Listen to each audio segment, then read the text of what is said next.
Est-ce que vous avez remarqué que quand on quitte quelqu'un, c'est quand même assez rare de le recroiser?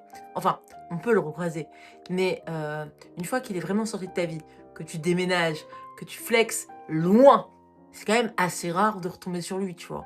Et je trouve que c'est assez dingue de se dire que quand une personne sort de notre vie, elle sort vraiment de notre vie et on la croise pas tous les 4 matins. C'est comme si en fait, on empruntait des chemins et des itinéraires différents alors qu'on vivait des fois dans la même ville. Et je trouve ça dingue. Vraiment, hem, j'ai quand même eu des ruptures dans ma vie, tu vois?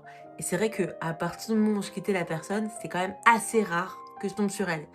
Et alors, où le bon Dieu, m'en voulait un petit peu et je tombais sur lui quand j'étais en mode schlag dégueulasse, je sais même plus si ça se dit ce mot, mais bon, en gros, en mode fille, délabrée, pas lavée depuis 3 jours en jogging, ce qui ne m'arrive presque jamais. Mais pourquoi là? Je sais pas.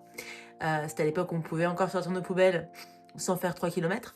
Et sinon, je le croisais dans des situations où j'étais une bombasse atomique et voilà. Donc voilà, c'est deux salles, 2 ambiances. Il y en a une première où tu as un petit peu honte d'exister et tu te dis: «Ah bah, il doit pas regretter, hein». Et il y a une deuxième où tu te dis: «Pas dans ta face! Tu as vu ce que tu as perdu? Eh ben ouais, eh ben ouais!» Dites-moi si vous êtes le un ou le 2. Moi, j'étais les 2.